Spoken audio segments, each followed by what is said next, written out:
ನಾಳೆಯಿಂದ ಬೆಂಗಳೂರಲ್ಲಿ ಜಾಗತಿಕ ಹೂಡಿಕೆದಾರರ ಸಮಾವೇಶ ಇನ್ವೆಸ್ಟ್ ಕರ್ನಾಟಕ ಶುರುವಾಗಲಿದೆ. ಫೆಬ್ರವರಿ 14ರವರೆಗೂ ಕೂಡ ಪ್ರಗತಿಯ ಮರುಕಲ್ಪನೆಯ ಥೀಮ್ನಲ್ಲಿ ನಡೆಯಲಿರುವಂತಹ ಬಂಡವಾಳ ಹೂಡಿಕೆ ಸಮಾವೇಶಕ್ಕೆ ನಾಳೆ ಸಂಜೆ ರಕ್ಷಣಾ ಮಂತ್ರಿ ರಾಜನಾಥ್ ಸಿಂಗ್ ಮತ್ತು ಸಿಎಂ ಸಿದ್ದರಾಮಯ್ಯ ಜಂಟಿಯಾಗಿ ಚಾಲನೆಯನ್ನು ನೀಡಲಿದ್ದಾರೆ. ಸಮಾವೇಶದಲ್ಲಿ 19 ದೇಶಗಳ ಪ್ರತಿನಿಧಿಗಳು, ಉದ್ಯಮಿಗಳು ಪಾಲ್ಗೊಳ್ಳಲಿದ್ದಾರೆ. 10 ಲಕ್ಷ ಕೋಟಿಗೂ ಹೆಚ್ಚು ಹೂಡಿಕೆ ಹರಿದು ಬರುವ ನಿರೀಕ್ಷೆಯಲ್ಲಿ ರಾಜ್ಯ ಸರ್ಕಾರ ಇದೆ. 12ರಿಂದ ಸೆಮಿನಾರ್, ವಿಶೇಷ ಸೆಷನ್ಸ್ ಕೂಡ ನಡೆಯಲಿವೆ. ಎಐ, ಇವಿ, ಗ್ರೀನ್ ಹೈಡ್ರೋಜನ್ ಸೇರಿ ಹೊಸ ವಲಯಗಳು ಈ ಬಾರಿ ಆಕರ್ಷಣೆಯ ಕೇಂದ್ರ ಬಿಂದುವಾಗಲಿವೆ. ಇವತ್ತಿನ ಕಾರ್ಯಕ್ರಮದ ಸಿದ್ಧತೆಗಳನ್ನು ಸಚಿವ MB Patil, DCM DK Shivakumar ಪರಿಶೀಲನೆಯನ್ನ ಮಾಡಿದರು.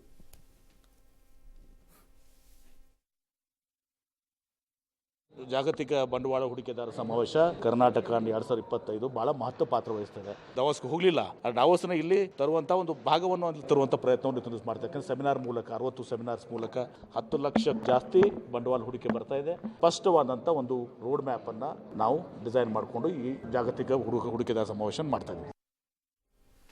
ಸಾಧ್ಯ ಆದಷ್ಟು ಬರೀ ಎಲ್ಲ ಬೆಂಗಳೂರು ಸುತ್ತಮುತ್ತಲೇ ತಂದೆ, ಇಲ್ಲೇ ತಂದೆ ಅಂತ ಮಾಡಬೇಡಿ. ಆದಷ್ಟು ಅವ್ರ ಇಚ್ಛೆ ಹೇಗಿರುತ್ತೆ ಗೊತ್ತಾಗೋದಿಲ್ಲ, ಯಾರು ಇನ್ವೆಸ್ಟ್ ಮಾಡ್ತಿರ್ತಾರೆ ಅವ್ರದ್ದು. ಬಟ್ ಆದಷ್ಟು ಅವ್ರನ್ನ ಮನವೊಲಿಸುವಂಥ ಪ್ರಯತ್ನವನ್ನು ಮಾಡಿ ಮಧ್ಯ ಕರ್ನಾಟಕದಲ್ಲಿ, ಉತ್ತರ ಕರ್ನಾಟಕದಲ್ಲಿ, ಹೈದರಾಬಾದ್ ಕರ್ನಾಟಕ ಭಾಗಗಳಲ್ಲಿ ಹೆಚ್ಚಿನ ರೀತಿಯಾದಂಥ ಒಂಚೂರು ಹೋಗಲಿ. ಅಲ್ಲಿಂದ ಅನೇಕ ಯುವಕರು ಬಂದುಬಿಟ್ಟು ಬೆಂಗಳೂರಲ್ಲೇ ಕೆಲಸ ಹುಡ್ಕೊಂಡು ಕೂತ್ಕೊಳ್ಬೇಕಾಗಿದೆ. ನಮ್ಮಂಥವರೆಲ್ಲ ಆ ಕಡೆಗೆ ಮಾಡಿ, ಒಂದಿಷ್ಟು ಕೆಲಸಗಳಿಗೆ ಮಾಡಿ, ಒಳ್ಳೆಯದಾಗತ್ತೆ. ಯಾಕಂದರೆ ತುಂಬ ಎಂ ಬಿ ಪಾಟೀಲ್ ಅವರು ಈ ವಿಚಾರದಲ್ಲಿ ಬಹಳ ಯೋಚಿತವಾಗಿದ್ದಾರೆ, ತುಂಬ ಬ್ಯೂಟಿಫುಲ್ ಆಗಿದ್ದಾರೆ. ಅವ್ರನ್ನ ಇಂಟರ್ವ್ಯೂ ಮಾಡ್ಬೇಕಾದ್ರೆ ಹೇಳಿದರು, ನಾವು ಆ ಫೋಕಸಲ್ಲಿ ಇದ್ದೀವಿ ಅಂತೇಳಿ. ಸೊ ಹಾಗಾಗಿ ಕರ್ನಾಟಕಕ್ಕೆ ಈ ಬಾರಿ ಹೆಚ್ಚಿನ ರೀತಿಯಾದಂಥ ಹರಿವು ಬರುವಂಥ ಸಾಧ್ಯತೆ ಇದೆ. ಯಾಕಂದರೆ ತುಂಬ ಆಸಕ್ತಿ ವಹಿಸಿ ಒಂದಿಷ್ಟು ಪಾಲಿಸಿಗಳನ್ನೆಲ್ಲ ಚೇಂಜ್ ಮಾಡಿದ್ದಾರೆ ಅವರು. ಯಾಕೆ ಅಂತಂದರೆ ತುಂಬ ಕ್ಲಿಷ್ಟಕರವಾಗಿತ್ತು ಪಾಲಿಸಿಗಳೆಲ್ಲ. ಇಲ್ಲಿ ಹೂಡಿಕೆ ಮಾಡಬೇಕು ಅಂತಂದರೆ ಅದು ಇದು ಎಲ್ಲ ತಗೋಬೇಕಾಗಿತ್ತು. ಅವುಗಳನ್ನೆಲ್ಲ ತುಂಬ ಬ್ಯೂಟಿಫುಲ್ ಆಗಿ ನೆರೇಟ್ ಮಾಡಿಬಿಟ್ಟು ಒಂದೇ ಫ್ರೇಮಲ್ಲಿ ತಂದಿಟ್ಟಿದ್ದಾರೆ. ಹಾಗಾಗಿ ಆ ಸಮಸ್ಯೆ ಆಗದೇ ಇರೋ ರೀತಿಯಲ್ಲಿ ನೋಡೋಣ ಏನು ಮಾಡ್ತಾರೆ ಈ ಸಲ. ಇನ್ನು ಏಷ್ಯಾದ ಅತಿದೊಡ್ಡ ಏರ್ ಶೋಗೆ ಬೆಂಗಳೂರಿನಲ್ಲಿ ಅದ್ದೂರಿ ಚಾಲನೆ ಸಿಕ್ಕಿದೆ. ಯಲಹಂಕ ವಾಯು ನೆಲೆಯಲ್ಲಿ 15ನೇ ಆವೃತ್ತಿಯ ಏರೋ ಇಂಡಿಯಾ ಶೋಗೆ ರಕ್ಷಣಾ ಸಚಿವರು ಚಾಲನೆ ಕೊಟ್ಟರು. ಅಂತರಂಗದ ಆಧ್ಯಾತ್ಮ ಶಕ್ತಿ ಪ್ರದರ್ಶನ ಆ ಕುಂಭಮೇಳದಲ್ಲಿ ನಡೀತಾ ಇದೆ. ಇತ್ತ ಬೆಂಗಳೂರಿನಲ್ಲಿ ವಿಮಾನಗಳ ಮಹಾ ಕುಂಭಮೇಳ ನಡೀತಾ ಇದೆ ಅಂತ ರಾಜನಾಥ್ ಸಿಂಗ್ ಹೇಳಿದರು. ಮೊದಲ ದಿನವೇ ಸ್ವದೇಶಿ ಯುದ್ಧ ವಿಮಾನಗಳು ತಮ್ಮ ಸಾಮರ್ಥ್ಯವನ್ನು ಪ್ರದರ್ಶನ ಮಾಡಿವೆ. ವಾಯುಪಡೆಯ ಸೂರ್ಯಕಿರಣ್ ತಂಡ ಆಗಸ್ಟ್ನಲ್ಲಿ ಸಾಹಸ ಪ್ರದರ್ಶನ ನೀಡಿತು. ತ್ರಿವರ್ಣ ಪ್ರದರ್ಶನದ ಮೂಲಕ ಥ್ರಿಲ್ ಮೂಡಿಸಿತು. ತೇಜಸ್ MK-1A HAL ನಿರ್ಮಿತ ಹಿಂದೂಸ್ತಾನ್ ಟರ್ಬೋ ಟ್ರೈನರ್ 40 ಗರ್ಜಿಸಿದ್ವು. ತುಮಕೂರಿನ HALನಲ್ಲಿ ನಿರ್ಮಿಸಿದಂತಹ ಹೆಲಿಕಾಪ್ಟರ್ ತನ್ನ ಪ್ರದರ್ಶನದಿಂದ ನೋಡುಗರ ಕಣ್ಮನ ಸೆಳೆಯಿತು. ನಾಳೆಯಿಂದ ಸಾರ್ವಜನಿಕರಿಗೆ ವೈಮಾನಿಕ ಪ್ರದರ್ಶನ ವೀಕ್ಷಣೆಗೆ ಅವಕಾಶ ಕಲ್ಪಿಸಲಾಗಿದೆ. ಫೆಬ್ರವರಿ 14ರವರೆಗೆ ಏರೋ ಶೋ ನಡೆಯುತ್ತೆ. ಇದೊಂದು ಶುಭ ಗಳಿಗೆ. ಇಡೀ ಕರ್ನಾಟಕದ ಜನತೆ ನಮ್ಮ ಭಾರತ ದೇಶಕ್ಕೆ ಕಾಣಿಕೆ ನೀಡುತ್ತಿರುವ ಒಂದು ಹೆಮ್ಮೆಯ ಸಂದರ್ಭ. ಏಕೆಂದರೆ ನಿಮ್ಮ ಮುಂದೆ ಪ್ರದರ್ಶನಗೊಳ್ಳುತ್ತಿರುವ ಈ ಹೆಲಿಕಾಪ್ಟರ್ भारत में महाकुंभ चल रहा है. देश दुनिया से कई सारे लोग तीर्थराज प्रयाग में आस्था की डुबकी लगा रहे हैं. मैं समझता हूं कि एरो इंडिया के रूप में आज से भारत में एक और महाकुंभ का प्रारंभ हो रहा है. प्रयागराज का महाकुंभ भारत की संस्कृति को दर्शा रहा है, तो वहीं दूसरी तरफ एरो इंडिया का यह महाकुंभ भारत की शक्ति को दर्शा रहा है. ಇನ್ನುಳಿದಂಥ ಸರ್ಕಾರಗಳು ಎಲ್ಲಾ ವಿಚಾರಗಳನ್ನ ಮಾತನಾಡ್ತಾರೆ. ಯಾವ ಮಂತ್ರಿಗಳು ಅವಾಗಲೇ ಮಾತನಾಡ್ತಿದ್ರಲ್ವಾ. ಸೊ ಬಾಕಿ ಹಣಕ್ಕೆ ಪಟ್ಟು ಹಿಡಿದಿರುವಂಥ ಕಿಯೋನಿಕ್ಸ್ ವೆಂಡರ್ಸ್ ಇವತ್ತು ಬೆಂಗಳೂರಿನ ಕಚೇರಿ ಮುಂದೆ ಆತ್ಮಹತ್ಯೆ ಬೆದರಿಕೆ ಒಡ್ಡಿ ಹೈಡ್ರಾಮಾ ಎಲ್ಲ ಮಾಡಿದ್ರು. ಸಚಿವ ಪ್ರಿಯಾಂಕ ಖರ್ಗೆ ಕಿಯೋನಿಕ್ಸ್ ಅಧ್ಯಕ್ಷ ಶರತ್ ಬಚ್ಚೇಗೌಡ ಹೆಸರು ಬರೆದಿಟ್ಟು ವಿಷ ಸೇವಿಸೋದಾಗಿ ಕಿಯೋನಿಕ್ಸ್ ವೆಂಡರ್ಸ್ ಘೋಷಿಸಿದ್ರು. ಹೀಗಾಗಿ ಪ್ರತಿಭಟನಾ ಸ್ಥಳಕ್ಕೆ ಕಿಯೋನಿಕ್ಸ್ ವೆಂಡರ್ಸ್ಗೆ ಅಲ್ಲಿ ನಿಲ್ಲಲು ಕೂಡ ಪೊಲೀಸರು ಅವಕಾಶ ನೀಡಲಿಲ್ಲ. ಅವರನ್ನ ಅಟ್ಟಿಸಿಕೊಂಡು ಹೋದ್ರು. ನಾವು ಬೇರೆ ಕಚೇರಿಯತ್ತ ಹೋಗ್ತಾ ಇದ್ದೀವಿ ಅಂದ್ರೂ ಕೂಡ ಪೊಲೀಸರು ಬಿಡಲಿಲ್ಲ.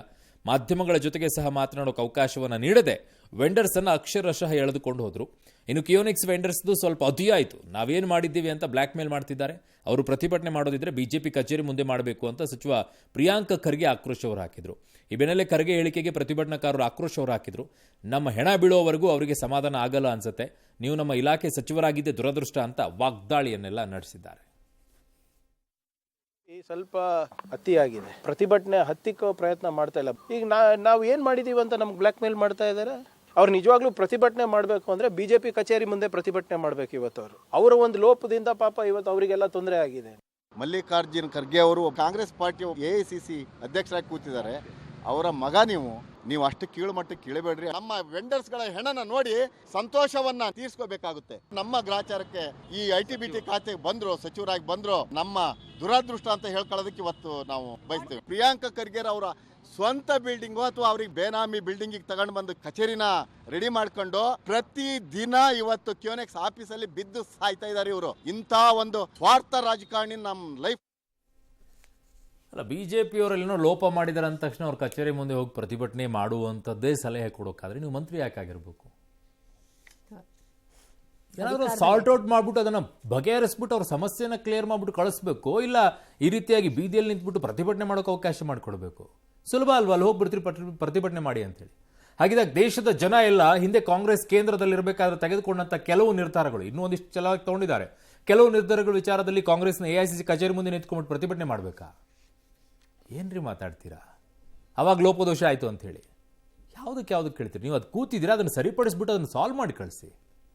ಅದನ್ನು ಬಿಟ್ಟು ಅವ್ರು ಪ್ರತಿಭಟನೆ ಮಾಡಿ ಶೋಭೆ ತರಲ್ಲ ನಿಮಗೆ. ಅದು ಕಾರ್ಮಿಕರ ಮೇಲೆ ಅಮಾನುಷವಾಗಿ ಹಲ್ಲೆ ಮಾಡಿರುವಂತಹ ಪ್ರಕರಣ ಮಾಸುವ ಮುನ್ನವೇ ವಿಜಯಪುರದಲ್ಲಿ ಮತ್ತೊಂದು ಅಮಾನವೀಯ ಘಟನೆ ನಡೆದಿದೆ.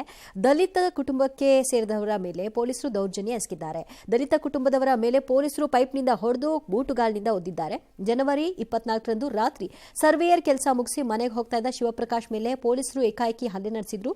ಇದನ್ನ ತಡೆಯೋಕೆ ಹೋದ ಅವರ ಸಹೋದರನ ಮೇಲೂ ಕೂಡ ಹಲ್ಲೆ ಮಾಡಿದ್ದಾರೆ. ಇಷ್ಟಕ್ಕೆ ಸುಮ್ಮನಾಗದೆ ಪೊಲೀಸರು ಶಿವಪ್ರಕಾಶ್ ಮನೆಗೆ ಹೋಗಿ ಗೂಂಡಾಗಳ ರೀತಿ ನುಗ್ಗಿ ಬಾಗಿಲು ಧ್ವಂಸ ಮಾಡಿದ್ದಾರೆ. ಮತ್ತೊಮ್ಮೆ ಹಲ್ಲೆ ನಡೆಸಿದ್ದಾರೆ. ಪಿಸ್ತೂಲ್ ತೋರಿಸಿ ಯಾರ ಮುಂದೆ ವಿಷಯ ತಿಳಿಸ್ತೀಯಾ ಅಂತ ಹೇಳಿ ಧಮಕಿ ಹಾಕಿದ್ದಾರೆ. ಹಲ್ಲೆಗೊಳಗಾದ ಶಿವಪ್ರಕಾಶ್ ಆಸ್ಪತ್ರೆ ಪಾಲಾಗಿದ್ದಾರೆ. ವಿಜಯಪುರ ಗ್ರಾಮೀಣ ಠಾಣೆಯ SI ಉಪ್ಪಾರ, ಪೇದೆಗಳಾದ ಹನ್ನೂರ ಮತ್ತು ಲಮಾಣಿ, ಹಣಮಂತರಾಯ ರಾಠೋಡ್ ಇವರೆಲ್ಲರ ಹೆಸರು ಕೂಡ ಕೇಳಿ ಬರ್ತಾ ಇದೆ. 9 ಮಂದಿ ಹಲ್ಲೆ ಮಾಡಿದ್ದಾರಂತೆ. ಅಂದ ಹಾಗೆ ಪೊಲೀಸರು ಯಾಕೆ ಹಲ್ಲೆ ಮಾಡಿದ್ರು ಅನ್ನೋದ್ರ ಬಗ್ಗೆ ಕುಟುಂಬಸ್ಥರಿಗೆ ಇನ್ನೂ ಕೂಡ ಗೊತ್ತಾಗ್ತಿಲ್ವಂತೆ. ಪೊಲೀಸರು ಕಂಪ್ಲೇಂಟ್ ಸಹ ತಗೊಳ್ತಿಲ್ವಂತೆ. ಅಣ್ಣ ಒಳಗಡೆ ಕೂತಾನಂತ ಅಣ್ಣನ ಒಯ್ಬೇಕು ಅನ್ನೋದ್ರಿಂದ ಗುಂಡಾಗಳ ತರ ವರ್ತನೆ ಮಾಡ್ಕೊಂಡ್ರು ಸರ್ ಪೊಲೀಸರಿಗೆ. ಬೂಟ್ ಅಲ್ಲಿ ಒದೆಯೋದು ಸರ್, ಪೈಪ್ ಅದರಲ್ಲೇ ಹೊಡಿಯೋದು, ಕೈಲಿ ಹೊಡಿಯೋದು, ಆ ಥರ ಮಾಡಿ ಏನು ಪ್ಲಾನ್ ಮಾಡ್ಯಾರೋ ಗೊತ್ತಿಲ್ಲ ಸರ್. ಮಾಡಿ ಆಮೇಲೆ ನಮ್ಮ ಮನೆ ಬಾಗಲೆಲ್ಲ ಹೊಡೆದಾರ ಸರ್. ಚಿನ್ನ ತಗೋಬೇಕು ಅಂತ ನಿಮ್ಮ ಮನೇಲಿರುವಂಥ ಚಿನ್ನ ಏನಾದರೂ ಹೇಳಿದ್ರೆ ಸ್ವಲ್ಪ ಕಷ್ಟ ಆಗ್ಬಿಡುತ್ತೆ. ಯಾಕೆ ಅಂತಂದರೆ ಈಗ ಚಿನ್ನದ ದರ ಸಿಕ್ಕಾಪಟ್ಟೆ ಜಾಸ್ತಿ ಆಗಿಬಿಟ್ಟಿದೆ. 10 ಗ್ರಾಮ್ ಶುದ್ಧ ಚಿನ್ನದ ಬೆಲೆಯಲ್ಲಿ ಬರೋಬ್ಬರಿ 2,430 ರೂಪಾಯಿ ಹೆಚ್ಚಳವಾಗ್ಬಿಟ್ಟಿದೆ. 88,500 ರೂಪಾಯಿ ಅಂತೆ ಇವಾಗ. ಅಯ್ಯಯ್ಯೋ, ಇನ್ನೂ ಏನಾಗುತ್ತಪ್ಪ. KG ಬೆಳ್ಳಿ ಬೆಲೆಯೂ ಕೂಡ 1,000 ರೂಪಾಯಿ ಜಂಪ್ ಆಗಿಬಿಟ್ಟಿದೆ. ಹಾಗಾಗಿ 97,500 ರೂಪಾಯಿ, ಅದೊಂದು ಲಕ್ಷ ರೂಪಾಯಿ ಹೋಗ್ತಾಗುತ್ತೆ ಅನ್ಸುತ್ತೆ. ಪರೀಕ್ಷೆಗಳ ಬಗ್ಗೆ ವಿದ್ಯಾರ್ಥಿಗಳಿಗೆ ಇರುವ ಆತಂಕ ದೂರ ಮಾಡುವಂತಹ ಸಲುವಾಗಿ ಪ್ರಧಾನಿ ನರೇಂದ್ರ ಮೋದಿ ಅವರು ವಿದ್ಯಾರ್ಥಿಗಳ ಜೊತೆಗೆ ಸಂವಾದ ಕಾರ್ಯಕ್ರಮದಲ್ಲಿ ಭಾಗಿಯಾದರು. ಮಕ್ಕಳನ್ನ ಮಾಡೆಲ್ಗಳಂತೆ ಪ್ರದರ್ಶನಕ್ಕೆ ಇಡಬೇಡಿ ಅಂತ ಪೋಷಕರಿಗೆ ಸಲಹೆ ಕೊಟ್ಟರು. ಪೋಷಕರು ಬೇರೆ ಮಕ್ಕಳನ್ನ ನೋಡಿ ತಮ್ಮ ಮಕ್ಕಳು ಹೀಗೇ ಇರಬೇಕು, ಹಾಗೇ ಓದಬೇಕು ಅಂತ ಬಯಸಬೇಡಿ. ನಿಮ್ಮ ಮಕ್ಕಳಿಗೆ ಯಾವ ವಿಷಯದ ಬಗ್ಗೆ ಹೆಚ್ಚು ಆಸಕ್ತಿ ಇದೆಯೋ ಅದೇ ವಿಚಾರಗಳನ್ನ ಓದಲು ಅನುವು ಮಾಡಿಕೊಡಿ ಅಂತ ಕಿವಿಮಾತು ಹೇಳಿದರು. ನೀವು ಪ್ರಧಾನಿಯಾಗದಿದ್ರೆ ಸಚಿವರಾಗಿದ್ರೆ ಯಾವ ಇಲಾಖೆ ಆಯ್ಕೆ ಮಾಡ್ಕೊಳ್ತಾ ಇದ್ರಿ ಎಂಬ ಪ್ರಶ್ನೆಗೆ ಕೌಶಲ್ಯ ಇಲಾಖೆ ಅಂತ ಮೋದಿ ಉತ್ತರಿಸಿದ್ದಾರೆ. ಪ್ರಧಾನಿ ಮೋದಿ ಜೊತೆಗೆ ನಟಿ ದೀಪಿಕಾ ಪಡುಕೋಣೆ, ಬಾಕ್ಸರ್ ಮೇರಿಕೋಮ್, ಸದ್ಗುರು ಜಗ್ಗಿ ವಾಸುದೇವ್, ವಿಕ್ರಾಂತ್ ಮೆಸ್ಸಿ ಸೇರಿದಂತೆ ಹಲವರು ಮಕ್ಕಳಿಗೆ ಅಮೂಲ್ಯ ಸಲಹೆಯನ್ನು ಕೊಟ್ಟರು. ಫ್ರಾನ್ಸ್ ಮತ್ತು ಅಮೆರಿಕಾಗೆ ಪ್ರಧಾನಿ ಮೋದಿ 4 ದಿನಗಳ ಪ್ರವಾಸವನ್ನ ಕೈಗೊಂಡಿದ್ದಾರೆ. ವಿಮಾನ ಹತ್ತುವ ಮುನ್ನ ಟ್ವೀಟ್ ಮೂಲಕವಾಗಿ ಮೋದಿ ಹೇಳಿದರು, ಅಮೆರಿಕ ಪ್ರವಾಸ ಮತ್ತು ಗೆಳೆಯ ಟ್ರಂಪ್ ಭೇಟಿಯನ್ನು ಎದುರು ನೋಡ್ತಾ ಇದ್ದೀನಿ. ನಮ್ಮ ಭೇಟಿ 2 ದೇಶಗಳಿಗೆ ಮಾತ್ರವಲ್ಲದೆ ಇಡೀ ಜಗತ್ತಿನ ಅಭಿವೃದ್ಧಿಗೆ ಪೂರಕ ಆಗುತ್ತೆ ಅನ್ನೋ ವಿಶ್ವಾಸವನ್ನು ವ್ಯಕ್ತಪಡಿಸಿದ್ದಾರೆ. ಮೊದಲು ಫ್ರಾನ್ಸ್ಗೆ ತೆರಳುತ್ತಾರೆ ಮೋದಿ, ನಂತರ ಅಮೆರಿಕಾಗೆ ಹೋಗ್ತಾರೆ. ಈ ಹೊತ್ತಲೇ ಪಾಕ್ ಕೈಗೊಂಡಿರುವ ಅಮನ್ 2025 ಯುದ್ಧ ವಿನ್ಯಾಸದಲ್ಲಿ ಚೀನಾ ಕೂಡ ಪಾಲ್ಗೊಂಡಿದೆ. ಹಿಂದೂ ಮಹಾಸಾಗರದಲ್ಲಿ ಚೀನಾ ಬಲಿಷ್ಠ ಆಗ್ತಿರುವ ಸಂದರ್ಭದಲ್ಲಿ ಈ ಬೆಳವಣಿಗೆ ಕಳವಳ ಮೂಡಿಸಿದೆ. ಫೆಬ್ರವರಿ 7ರಿಂದ 12ರವರೆಗೆ ನಡೀತಾ ಇರುವಂತಹ ಯುದ್ಧ ವಿನ್ಯಾಸದಲ್ಲಿ ಅಮೆರಿಕ, ಜಪಾನ್, ಇಟಲಿ, ಮಲೇಷ್ಯಾ ಸೇರಿ 32 ದೇಶಗಳು ಪಾಲ್ಗೊಂಡಿವೆ. ಮೊಹಮ್ಮದ್ ಯೂನುಸ್ ನೇತೃತ್ವದ ಬಾಂಗ್ಲಾ ಸರ್ಕಾರ ಡೆವಿಲ್ ಹಂಟ್ ಹೆಸರಲ್ಲಿ ಶೇಖ್ ಹಸೀನಾ ಅವರ ಅವಾಮಿ ಲೀಗ್ ಪಕ್ಷದ ಬೆಂಬಲಿಗರನ್ನ ಗುರಿಯಾಗಿಸಿಕೊಂಡು ದೇಶದ ವಿವಿಧೆಡೆ ದಾಳಿ ನಡೆಸ್ತಾ ಇದ್ದಾರೆ. ಈವರೆಗೂ 1300ಕ್ಕೂ ಹೆಚ್ಚು ಮಂದಿಯನ್ನ ಅರೆಸ್ಟ್ ಮಾಡಿದ್ದಾರೆ. ದೇಶದಲ್ಲಿ ಅಸ್ಥಿರತೆ ಸೃಷ್ಟಿಸೋರನ್ನ ಬಿಡಲ್ಲ. ಪ್ರಜೆಗಳ ಭದ್ರತಾ ದೃಷ್ಟಿಯಿಂದಲೇ ಡೆವಿಲ್ ಹಂಟ್ ಕಾರ್ಯಾಚರಣೆ ನಡೆಸಲಾಗ್ತಾ ಇದೆ ಅಂತ ಯೂನುಸ್ ಸರ್ಕಾರ ಹೇಳಿದೆ. ಸತ್ತಿದ್ದಾನೆ ಅಂತ ಭಾವಿಸಿದ ವ್ಯಕ್ತಿಯೊಬ್ಬ ಎದ್ದು ಕುಳಿತ ಘಟನೆ ಹಾವೇರಿಯ ಬಂಕಾಪುರದಲ್ಲಿ ನಡೆದಿದೆ. ಬಿಳಿ ಕಾಮಾಲೆಯಿಂದ ಬಳಲ್ತಾ ಇದ್ದ ಬಿಷ್ಣಪ್ಪನನ್ನ ಆಸ್ಪತ್ರೆಗೆ ದಾಖಲು ಮಾಡಿದ್ರು. ಆದರೆ ಚಿಕಿತ್ಸೆ ಫಲಿಸದೆ ಆತ ಸತ್ತಿದ್ದಾನೆ ಅಂತ ವೈದ್ಯರು ಘೋಷಣೆ ಮಾಡಿಬಿಟ್ರು. ಇವತ್ತು ಬಿಷ್ಣಪ್ಪನನ್ನ ವಾಹನದಲ್ಲಿ ಮನೆ ಕಡೆಗೆ ತರುವಾಗ ಮಾರ್ಗ ಮಧ್ಯೆ ನೀನು ಊಟ ಮಾಡ್ತಾ ಇದ್ದ ಡಾಬಾ ಬಂತು ನೋಡೋ ಅಂತ ಹೇಳ್ತಾ ಇದ್ದಂಗೆನೆ ಬಿಷ್ಣಪ್ಪ ಉಸಿರಾಡಿದ್ದಾನೆ. ತಕ್ಷಣವೇ ಆತನನ್ನ ಮತ್ತೆ ಆಸ್ಪತ್ರೆಗೆ ದಾಖಲು ಮಾಡಿದ್ದಾರೆ.